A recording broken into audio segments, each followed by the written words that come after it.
Digression. No. I'm not having it. I mean, is it food we're talking about? Definitely. It's very juicy. Come on. But I'm just stating facts. What were we talking about? Hey guys, salut. My name is Alex and I make food videos on YouTube. Hi guys, my name's Josh and I edit Alex's videos on YouTube. Thank you, Josh, for that, by the way. That's all right. I actually rather enjoy it. Together with Josh, we have several chats a week and we talk obviously a lot about food.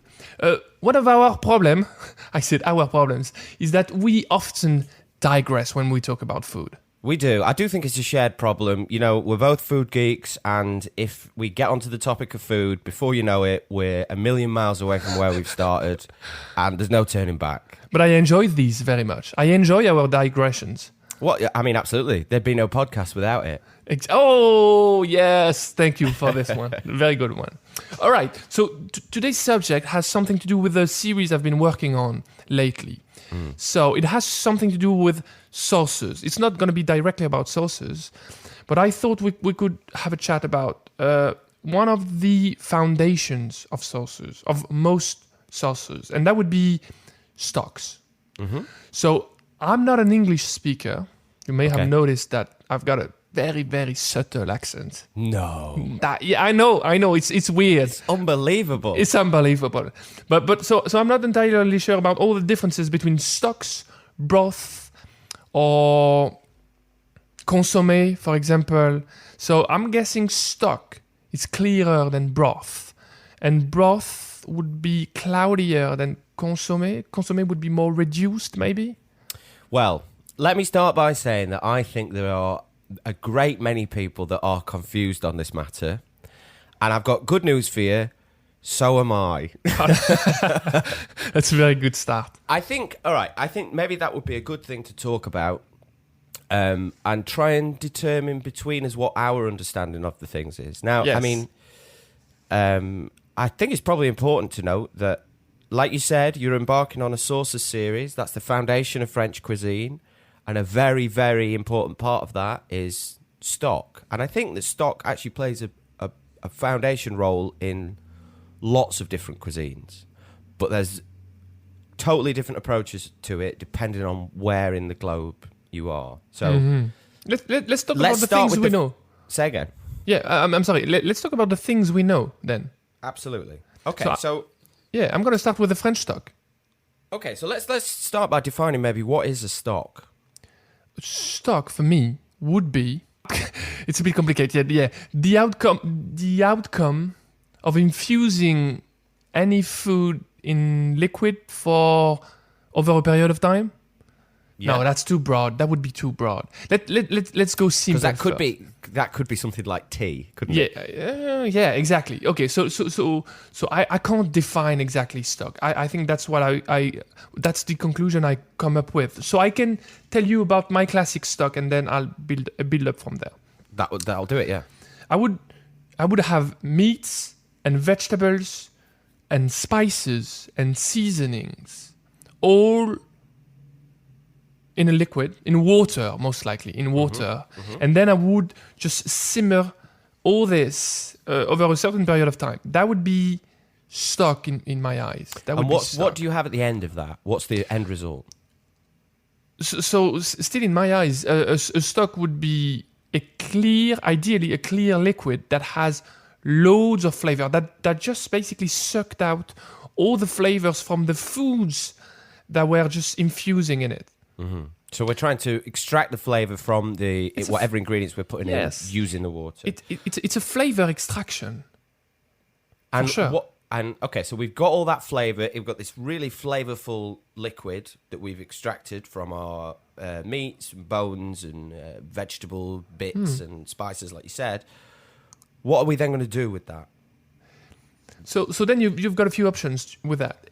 So in most professional kitchens, it would be considered as a base for making sauces, obviously, but also to be used, for example, to make a consommé, so some kind of a very clear stock that would be served, at the table. For example, let's imagine a few tortellinis swimming in stock. You would just place a few tortellinis in a light yet flavorful stock. That would be a dish that would be served at the table. Let me So do you think we could if there's agree any. Yeah. So here's something I want to ask. You brought up the word consommé there. Do we think that, for the purposes of this conversation, the word stock refers to what we're talking about in its simplest form? It's the base thing that everything else then builds on top of that. I think so. I would agree. I would agree that that's the same for me. It depends, because broth might be earlier stage than stock.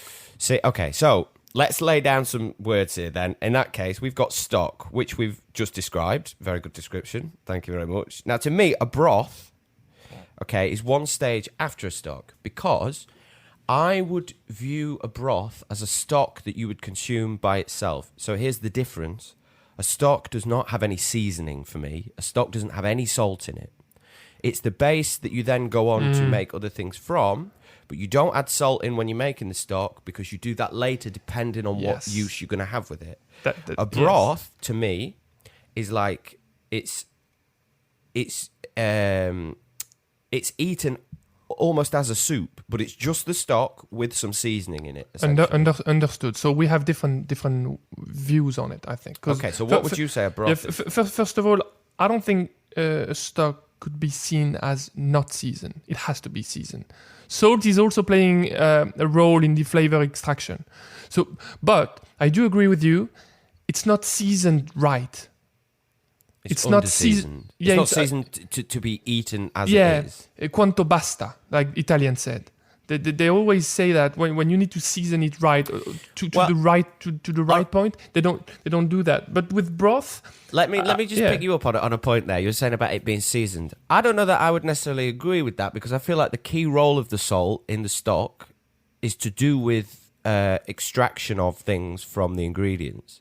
Yeah. You know, like sometimes you'll add salt in when you're sautéing something at the start, because you're trying to pull moisture out of, for example, onions or whatever. Yes. Is that not similar in this context with the stock? As in, you're not actually using salt to season, you're using it to extract flavour. Yeah, but it's going to be salty in the end. That's what I mean. So in the end, it still is going to be slightly seasoned. I've seen people making stock. They always use a bit of salt somewhere. So I'm having a problem understanding exactly why. I can understand, and this is a very good example that you just shared. I was making tomato salad recently, and one thing that I do, I lay them down on a plate usually, and I season them, and I let them, expel their juices first. I'm not discarding the juices. Usually, I reincorporate these juices in the sauce because I like it, but salt is definitely pulling the moisture out of things. So one would expect that seasoning foods with salt before creating a stock would help extracting more flavors from them. However, there's a problem with density in this reality. Water, when it's salted, is more dense. And usually, it might be more dense than the water that is trapped inside the food you're cooking or you're simmering. I see. So if we're making a saline solution, as in a salty solution, it's going to prevent the extraction of a lot of the stuff out of there. I'm a bit afraid of that. So that would be something to... I would agree with you. I've got to say, every book that I've read about making stocks, broths, whatever we're calling them, but the basic one that we've defined as stock, always says don't season. Now, that's not to say don't use a little bit of salt for whatever purpose it is, but most of them that I've read say if you're going to season them for the palate to be eaten, do it afterwards. And here's another reason as well. Can you just explain what you define as consommé as? Consommé, I'm not going to apologize for bringing it up, but I'm not entirely sure of what exactly it means. To me, a consommé is like a rich and golden. I'm just expressing my feelings right there. It's just a rich, golden, reduced stock that you would serve in a shallow plate. Yeah, agreed. That's exactly it. It's basically, if we start off with the building blocks of stock as your first thing, A consommé to me is one. It's usually been clarified even further by using some sort of clarifying agent, like egg whites or something like that. But the important thing, because it doesn't have to be clarified, the important thing I think with a consommé is it's been reduced. Yes, and the flavour is more it's intense. so rich. But that also ties into me for the reason why you would never season a stock, because if you decide you're going to make a consommé from it and you reduce that stock down to a consommé, it's going to be hella salty. Yes, no, I completely agree with this, and that is definitely a good tip to bear in mind, not to season right too early. You want to keep the seasoning for the end. However, I still think that salt is needed when you start a stock. Why? This is what I can't understand, the bit that I'm struggling with. Because I feel like it's doing something with flavor extraction.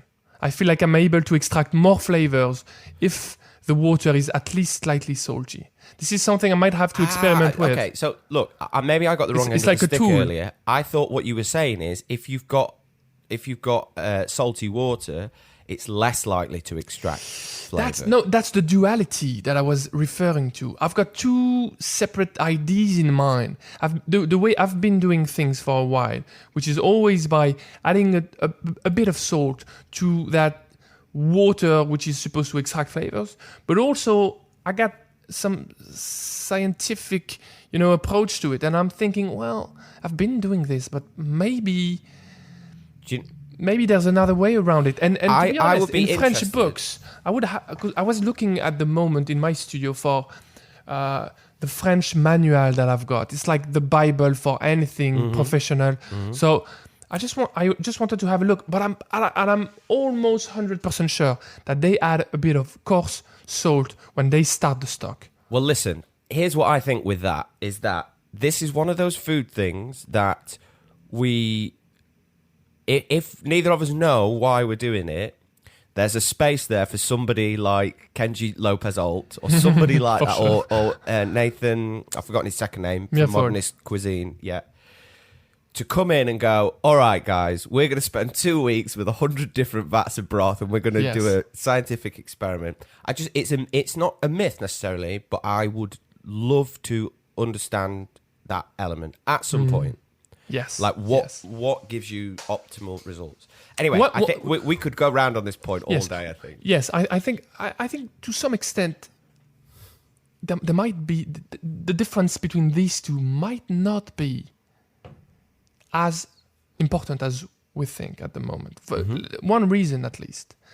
Have you tasted vegetables once you done stock your way? Once the whole thing is done, have you tasted the vegetables? Yes, I've taken at the end of the process. I've taken the vegetables out. So, what do you think of their taste, their flavors? They have very little flavor, almost inexistent, right? Yes, which means that the flavor has been extracted into the stock, which is what we're going for. Exactly, and that would be following your approach to things. Now, following mine, I've tasted vegetables as well, and they were absolutely bland. So, I'm thinking both methods at least do extract flavors completely.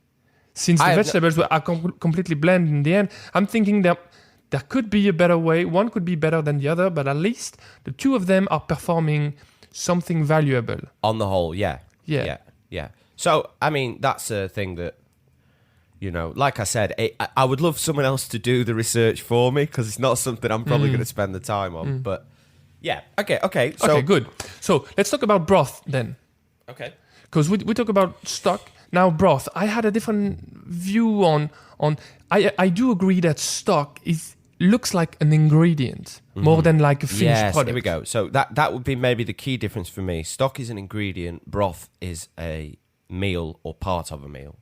But can you picture in your mind a clear broth? Yes. Is that oh wow, I can't do that. This is like magical power. Well, a consommé is clear, and you would eat that. That is ready to be consumed. But I wouldn't call a consommé a broth. Would you call it a broth? It might be, to be honest. That might just be a language barrier. To me, a broth is just a non-reduced consommé. Okay. So it's like, and I may be wrong on this, but this is basically my understanding. Stock, unseasoned or not seasoned, for the palate, as an ingredient. Broth it's kind of a step up for it. Like, it's not reduced, but it is seasoned, and it could possibly have other ingredients in it. For example, if what you have in pho, I would call that a broth. You would call that a broth. Okay, it's clear, and it's seasoned, and it's something that you would drink. But a broth doesn't have to be clear for me. Yeah, it doesn't have to be clear, and that's something we chat about in the past. Yes. Actually, I think that's probably an interesting thing. If we look at Western traditions, France, let's just go with France for now. Yeah, why not? It's clarity in a stock is important, Very right? good example. Yes. If you look at Asian cultures, clarity's not really on the top of their priority list. Is it not? Is it not? No. Is it not? I don't think it is, because lots of Asian soups and stocks and broths... You're talking about Asia. So, I don't know. It's a pretty wide place. Yes, it is, but I would also say that you could, for example, not just having to say France, you could say Europe. I feel like in general, like the Western culinary tradition has more emphasis on a stock or a broth or a consommé has to be clear. Whereas I think I would say Asia in general, there's more of a tendency for stocks and broths and whatever to be cloudy and it not really be an important element. I could agree with you in some sense. I've seen these beautiful crystal clear golden, slightly golden stocks or broth being made all over the place in France and in Europe. And yes, they seem to be like the go-to. They seems to be the end goal, the end game of any saucier or any sauce maker. And yet, so that's one thing. And second, something else that goes your way. The first time I discovered a cloudy yet, very much praised liquid soup, that was the tonkotsu. Yeah. Japanese tonkotsu is exactly the example of that. The first time I saw it, I was like, well, clearly this is lacking clarity. This is lacking, clarification. This is lacking an extra step. And when you taste it, it's definitely not lacking anything. It has plenty everything. Mm-hmm. So it's meant to be that way. And it's emulsified fat. Yeah, it's emulsified fat into the broth, which if you were to do that in a French kitchen, you'd be sacked for ruining I think so, because that's not the standard. So it's all a culture difference. I want to ask you a question. Are you familiar when it comes to ramen broths or stocks or whichever word we're going to use? Are you familiar with the term paitan and chintan? It's either paitan and chintan or paitan and chaitan. I'm not sure about the pronunciation exactly. Mm-hmm. Have you come across these? So paitan, yes. Chaitan, no. So what was your understanding of paitan? It's the might be wrong on this, but it's the there's a sense of cloudiness with this, no? Yeah, absolutely. So essentially, I know chicken paitan. That's the one that I know. Yeah. So chicken paitan is basically the same as tonkotsu. Yes, but we're using chicken bones instead of pork. So I'm not 100% sure whether it just means cloudy or whether it actually is referring to emulsion of fat into a stock or a broth. Chintan essentially refers to a clear stock, a clear soup. Interesting. That you might have with a ramen. So the point that I guess I'm making is, it's not that in and I think paitan and chaitan are actually Chinese terms. I don't think they are Japanese. I'm pretty sure that's a Chinese term. I mean, so is ramen. Yeah, absolutely. Yeah. But the point that I'm trying to make is, it's not that the approach of things like ramen or those sorts of stocks and soups from Asia is saying, well, all broths have to be like this. All of them should be cloudy and emulsified. Mm-hmm. I just think they have a more varied approach towards it. More accepting approach, maybe. Yeah, because they've got two different categories, whereas in Western traditions, we would just say, it's clear or it's wrong. That sounds very much like a Western, Asian difference. Yeah. It's only this way, or it's my way or highway. Exactly. It's my way or the highway. And like, I have nothing in my guts against a cloudy broth. Yeah. I mean, It's probably purely aesthetics. I feel like it's purely aesthetics. One of the things that I love when I'm making ramen, I love adding butter to ramen at the very start of it. You know, like a knob of butter, for example. Yeah, instead of using, flavored oil, I would use sometimes just butter, not clarified butter, just butter. And butter makes any soup a bit cloudy, but it's giving some thickness to it as well. When I think of a very, very, very clear broth, I also get a feeling, get a taste of something thinner. When I think of something cloudier, it gives me, in my mind at least, something with a bit more thickness. I get the feeling that it's going to be thicker. Might not always be related, but I'm feeling it's going to be more substantial. There's a textural difference, do you think, even in the viscosity of the... Yes, I think so. And also, like, picture those two bowls in front of you. The clear one, golden, beautiful, pure, and the other one, the cloudy, slightly messy, but it feels like one of these is going to feed you, is going to nourish you better than the other. The cloudy one. You think? I feel like I'm going to get more food from it. Oh, yeah, I would agree. And I think that's actually probably based in the fact that there is generally either fat or other elements that have been more emulsified into the liquid. So there probably is like a higher calorie content to that soup. You've probably most likely come across this technique. Whenever people, at least in the West, do stock, they skim the foam. They skim what they call impurities atop of the surface. Yes. So I never believed that. I don't do this because I don't feel like they're impurities. I'm sure they must be full of flavor. So I would not skim anything. I would just leave it as is. And then I would just, in the end, filter the whole thing. Once all the impurities have been, completely... once all the flavors have been drowned out of these impurities, then I filter the whole thing because I don't want blend fibers inside the stock. That's basically the thing. I wonder if this whole world of stock making is something that I think it's one of those things that generally, unless you're, if you're just cooking at home for your family or whatever, it's unlikely that you're going to go to the trouble of making a stock because you've got things like stock cubes available, things where they've got a powdered form of something, you add water to them, and that gives you a flavourful liquid. But I do feel like that it's one of those steps, making your own stock, it's a little bit like baking or other steps where you're basically moving from just kind of, cooking to sustain yourself into cooking as an interest. I wonder if there's an element with making stocks. There's a lot of, I don't want to say mythology, but there's a lot of stuff around it where people are like, oh, you must do this thing. And people often never question why. Because you're right, the thing that you said about skimming the scum off the surface, I always do that. And I have never, ever questioned why I'm doing it. It's just because the first stock that I ever made, the recipe that I followed, it said that I had to do it. Well, so I've continued to do it ever since. It has to be done in the West because it's helping with clarity, for sure. Yeah.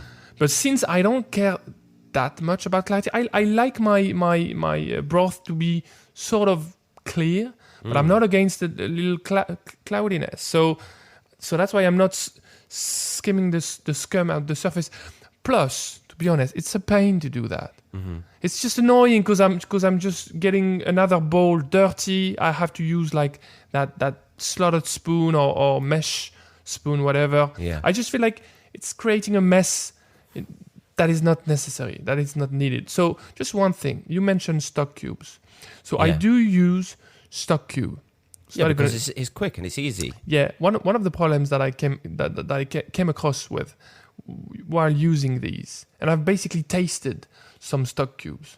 Just the powder by itself. Have you tried it? Do you know what? I've never done it with the stock cube, but I've done it with, when you get instant ramen and you have a little sachet of I'm sure you did. Pure MSG. Every morning, little ramen shot. I have my coffee and my ramen shot. That sets me up for the day, man. Next time, blend them all in. It's gonna be quicker. Lovely salty coffee. Oh, salty coffee is the worst. So with stock cubes, the problem is that it's lacking flavor. It's weird because it feels like it's full of flavor, but in fact it's lacking flavor. It's mostly full of salt and MSG. Yeah. That's the two main components. The But it doesn't rest have any is depth gelatin. to it. Yeah, gelatin, salt, and MSG. And then where's the rest? Because I had a chat with a guy in a super fancy 3 Michelin star restaurant in Paris. He was making stock. And that was amazing because I got to ask many questions that were on my mind at that moment. Sauce-related question. And the guy basically told me something. He told me, Alex, you seem to be confusing two vibes right there. Because I said, you reduce the liquid and you increase the saltiness. And he said, well, and that's connected to what you said, the liquid is hardly salty. It's barely salty at first. So we are not trying to increase the saltiness too much. We're mostly trying to increase the flavor perception. We're trying to make it more intense. And when I tasted it, it sure was like maybe a touch more salty, but it was really more intense. And that's something that is very hard to describe, to experience. When you taste something, you taste a liquid and you taste another one, and the second one is just more intense, not more salty, but more intense. Do you think it would be more umami? Because I've definitely, I'll come on to that in a minute, but I through stocks, I've understood the difference between salty and umami. Yes. Stock is very good for that. Yeah. Stock Because is I very can good taste for something, that. I can go, that's very intense, it's very flavourful, but it's not salty at all. I mean, you dashi, right? So this was the next thing I was going to talk about. Very actually. good segue. So, all the stocks that we've been talking about thus far, I mean, tell me if you disagree, but I think what we've been talking about is mainly meat-based, always using bones, usually with some vegetable content, but in general, this is something that you'd be extracting from the ingredients over the course of anywhere between 1 hour to 12 hours if you're talking about tonkotsu. It's a long process of extraction. Would you agree, generally? Yes. Obviously, it goes way beyond 12 hours.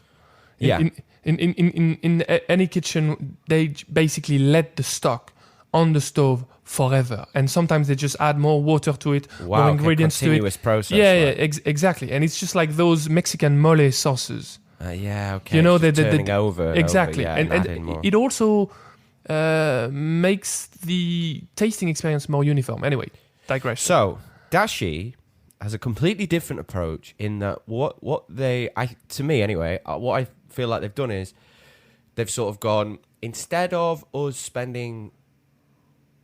using the water as a way to water and time as a way to extract the ingredients, what we'll do first of all is to dry and salt the ingredients, or maybe not salt them, but they'll dry the ingredients, and that almost intensifies the flavour within them. So that let me start by saying what a dashi is, I suppose. Is that as opposed to a stock where you're spending hours doing it, a dashi is you use dry ingredients, and traditionally that would be bonito flakes and kombu seaweed, and you leave them to infuse for between 10 to 20 minutes, I would say. Do you think that's a fair... Yeah, that's super fair, and that's very effective process. It's almost more like a tea. It's almost more like a tea than a stock. In its process. Stock and tea barely differ. But, These for example, two are infusions. You would never extract the flavour from tea at a high temperature over the course of hours and hours and hours, because it would just... It'd be horrible. Do you know what I mean? You're opening a door right there. You're opening like a very important door, I think. Because when I make stock, when all the recipes I've read, you simmer things, which means that you must be sort of close to 90, 95 degrees Celsius, something like the boiling point. That's an enormous problem. Have you seen the variety of things soaking in that liquid? So we've got meats, we've got bones, we've got vegetables, we've got spices, herb. I can't believe that all these have the same resistance to temperature. No, Like, for example, absolutely. Some of them are going to be very bitter at Exactly. at that temperature. Some of them, it might be the perfect temperature to extract the flavour. Once I started to get into tea, so a few years back, I realized I've been brewing green tea wrong my whole life, basically. And when I had my first cup of golden liquid, which was very odd to me because I was used to bitter, acrid, green, pungent liquid. It's probably a bit much, but that was the green tea I was used to because I was brewing it wrong at a too high of a temperature. And when I started brewing at a lower temperature, tea was smooth, thick, golden, not sweet, but on the brim of being sweet, with tons of different flavors, tons of different tang and different fruits that I could, almost feel inside. And I thought, so the temperature is key. And it didn't even surprise me. I was like, of course it's key. Why would I think that 100 degrees is the temperature to cook all things, to simmer all things in? I've got an oven, and I can set up a temperature on it. I've got a stove, and you can go from 1 to 6, for example. You don't always use the same temperature. Why would it always be the same for a stock? I don't think it is. And actually, this is why almost, to me, it's as if dashi is almost like somebody has looked at the world of stock and gone, do you know what the problem is here? There's too many ingredients with different variables that are going to have different levels of temperature extraction to get the perfect flavour out of the thing. Let's minimise it. Let's pare it all down. One, what is the most umami-rich ingredient we can possibly find anywhere? Oh, it's this seaweed that happens to grow in the sea around Japan, and it's got more natural MSG per gram than basically any other food. Is there anything that we can add to that will amp up the umami tenfold? Yes, if you mix it with just this one specific dried smoked fish, it will amplify the umami by tenfold, whatever. It's like, okay, well, let's just use those two ingredients. Let's extract at a temperature that is exactly not too much bitterness, a little bit of sweetness, getting all the right sort of flavours out of that seaweed. And then once we're done with the seaweed, then we'll put the fish flakes in, and it's only going to take 20 minutes. But that broth or dashi, let's call it a dashi, that, again, clear, sort of thin liquid is going to be so flavourful, and it's not going to take you 3 to 12 hours to make this thing. So, yeah, I see where this is going. It feels like it's been engineered. Like somebody has gone, this is better. It's more simple. Time has engineered it. I mean, experiences and trials and error. As much as I would love to give many credits to Japan, I can't do that because I think they are as wrong as everyone else. Oh yeah, I mean that's only one aspect of. Yeah, exactly. In the sense that they are making tonkotsu, and tonkotsu is just basically boiling the shoot out of a huge variety of ingredients on a stove. It's a rolling boil. Yeah. So the thing that you'd said about lots of different ingredients and are we going to extract? It's all a mush. Oh, absolutely. Yeah. It's all a mush. So I don't think it matters. I'm not placing this on Japan as a country. I'm just saying dashi, just dashi by itself. Yes. Its existence is kind of. It almost serves to sort of say, do you know what, guys? There's a different way that we could do this. Do you know what I mean? Yes, yeah. It's like a proof. It's like something to lead the way, to show us the path. Yeah. So I've got a question for you. Let's imagine that you're trying to extract flavors from meat. I know you're vegetarian, but let's just imagine. I'm not vegetarian. You're not vegetarian. Fuck's sake! You know what? I've been consistently getting this one wrong for probably a year. You find this so complicated. Basically, I don't eat red meat, so if it walks and is domesticated, no. No, but occasionally. It depends on the circumstance. You see, that's easy to mess up for me. Yeah. So anyway, let's not worry about that. That's fine. Apologies. Anyways, let's just imagine that in front of you, you've got bones and meat. Let's think beef, for example. Yeah. And then In another plate, you've got carrots and celery and onions. Yeah, okay. You want to extract as much flavor as possible from these two ingredients, but separately. Okay? So you've got 2 pots of water. Do you think you would boil them the same? What would be your feeling about extracting the flavor? How would you do it? Is there one of these that would be higher in terms of temperature? One of the bath? I think probably the meat would be higher in terms of temperature than the vegetables. Exactly as I thought. So there must be something there, because I thought exactly the same. I thought, bones and meat, they probably require more temperature than vegetables. Vegetables, I feel like they're fragile for some reason. Yeah, and I mean, this is why you only put the vegetables... Normally, you only put the vegetables in for the last hour or so of Hold on a second. stock. Is it the case? Is it not the case when you want to eat the vegetables? I think it is the case. Because, for example, with pot-au-feu... I see what you mean, when the vegetables then come out and be part of the meal that's going to be served. Exactly. Otherwise, I don't think it matters. Again, this is another thing that maybe just a mythology thing that a lot of recipes that I've read have said, if you're going to put, as they refer to them, aromatics, so garlic, ginger, onions, carrots, celery, etc., vegetable stuff that's, adding that high note of flavour on the thing, put them in for the last hour or so.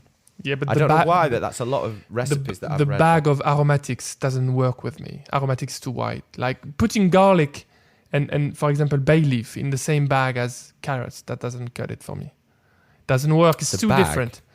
No, in the same... Oh, right, okay. I guess I would make a distinction then. Gathering. Sorry, I would make a distinction between...